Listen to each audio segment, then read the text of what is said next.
அனைவருக்கும் வணக்கம். நீங்கள் நம்ம சேனலுக்கு புதுசுன்னா பக்கத்தில் இருக்கிற பெல் பட்டன் அமைத்தி சப்ஸ்கிரைப் பண்ணிக்கோங்க. ஆமாம், தங்கத்தை பார்த்ததும் ஏன் இப்படி வாயை பொழக்கிற? ஏப்பா, நான் முன்ன பின்ன கூட இவ்வளோ தங்கத்தை பார்த்தது இல்லைப்பா. இன்றைக்கி தான் முறையாக பார்க்குறேன். இது அந்த மண்டையனோட வேலை தான். என்னது, மண்டையனோட வேலையா? ஆமாம், யார்கிட்டயே பெட்டியை கொடுக்கறதுக்கு பதிலாக உங்ககிட்ட கொண்டாந்து கொடுத்துட்டு போயிருக்கான். ஏப்பா, நான் மாறு வேஷம் போட்டிருக்கதையும் கண்டுபிடிச்சிட்டான்பா. ஒருவேளை அவன் பெட்டியை கொடுக்க வேண்டிய பார்ட்டி இந்த வேஷத்தில் வர்றேன்னு சொல்லியிருப்பான். அந்த வேஷத்தில் நீ இருக்கவும் நேராக உங்ககிட்ட கொண்டு வந்து பெட்டியை கொடுத்துட்டான். ஆஹா, ஆள் மாட்ட மாட்டேங்கிறான். ஆனால் அவன் செல்ஃபோன் மாட்டுது. இப்போ தங்கம் மாட்டி இருக்கு.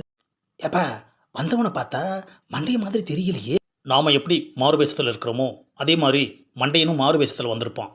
ஆஹா, நிஜமான வேஷந்தாயா பலிக்குது. நம்மளை மாதிரி ஒப்புக்கு வேஷம் போட்டால் ஜெயிக்கவே முடியலையே ஐயா. A few moments later. ஆஹா, பாஸ்வேர்டை சொன்னதும் பொட்டியை கொடுத்துட்டு வந்துட்டோமே ஐயா. பணம் எப்போ போடுவீங்கன்னு கேட்க மறந்துட்டோமே. சரி, எங்கே போயிருக்க போகிறாரு? இங்கே தானே இருப்பார். இப்போ போய் கேட்டுட்டா போச்சு. ஏப்பா, இப்போ என்ன பண்ணுறது? அதைத்தானே நானும் யோசிச்சிட்ருக்கேன். நீ யோசிப்பா. எனக்கு இந்த தாடி ஒட்டினது நம்மன்னு அரிக்குது. தாடியை பிச்சுட்டு கொஞ்சம் அப்படியே சொரிஞ்சிக்கிறேன். ஆஹா, தாடியை பிச்சுட்டு சொரியையில் என்ன சுகமாக இருக்குது. ஆ, என்னது, ஒட்டு தாடி. ஆஹா, இவன் காத்துவாயனாச்சே.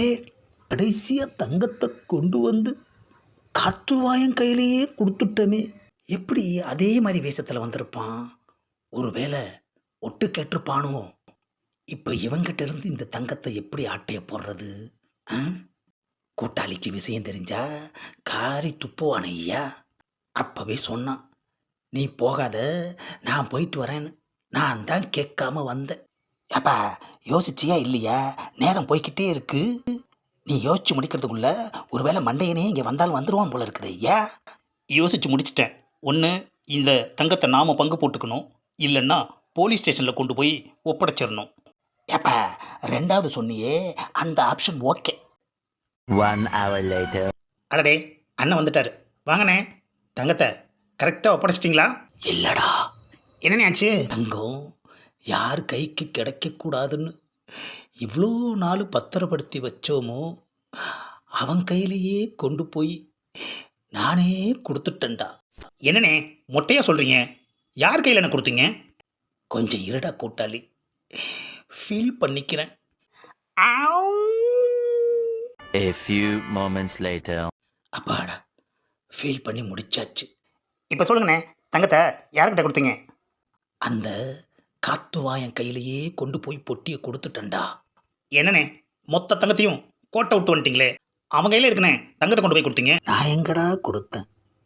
கரெக்டாக சொன்ன மாறு வேஷத்தில் அவன் அங்கே நின்றுக்கிட்டு இருந்தான். நேராக கொண்டு போய் அவன்கிட்ட கொடுத்துட்டு அவன் அப்போ கூட வாங்கலடா. ரொம்ப நல்லவனாக இருந்தான்டா. அப்போவே எனக்கு சந்தேகம் வந்திருக்கணும், ஆனால் வரலடா. சரின்னு சொல்லி பாஸ்வேர்டை கேட்டேன், அதையும் கரெக்டாக சொல்லிட்டான்டா. என்னண்ணே நீங்கள், நம்ம பாஸ்வேர்டு அந்த காத்து எனக்கு எப்படி தெரியும்? அதான்டா கூட்டாளி, எனக்கும் தெரியல. நான் பாஸ்வேர்டு கேட்டப்ப அவனோட அசிஸ்டண்ட்டு அங்கே வந்தான். அசிஸ்டண்ட்டை பார்த்து ஆப்ரேஷன் சக்ஸஸ் தானேன்னு கேட்டான்.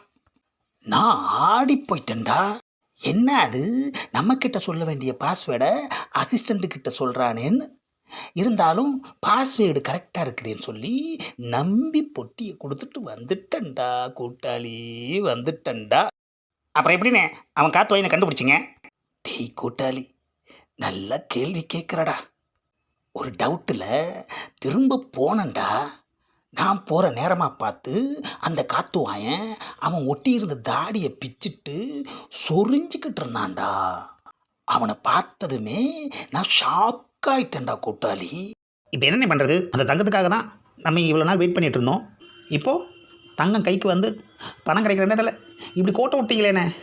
டேய் கூட்டாளி, தங்கம் காத்துவாயன் வீட்டில் தாண்டா இருக்கு.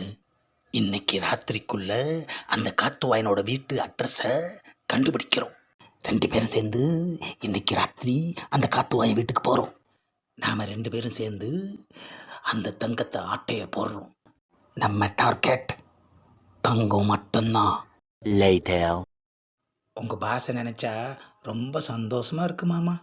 ஆமாம், எனக்கு கூட தான். அநியாயத்துக்கு ரொம்ப நல்லவராக இருக்கார். கிடைச்ச தங்கம் எல்லாத்தையுமே போலீஸில் அப்படியே ஒப்படைச்சிட்டாரு. தங்கத்தை பறி கொடுத்தவங்க மறுபடியும் தேடி வந்தா என்ன மாமா செய்வீங்க? அந்த பயம் அவருக்கும் இருக்குது. அதனால தான் இன்னைக்கு ராத்திரி அவர் வீட்டில் வந்து படுத்துக்க சொல்லியிருக்காரு. திரும்பி வர்றப்போ அந்த முந்திரி கொத்து கொஞ்சம் கேட்டு வாங்கிட்டு வர்றீங்களா? நாம் என்ன கேட்குறது, அவரே கொடுப்பாரு. இந்த பதிவை லைக் பண்ணுங்கள், ஷேர் பண்ணுங்கள், மறக்காமல் சப்ஸ்கிரைப் பண்ணுங்கள்.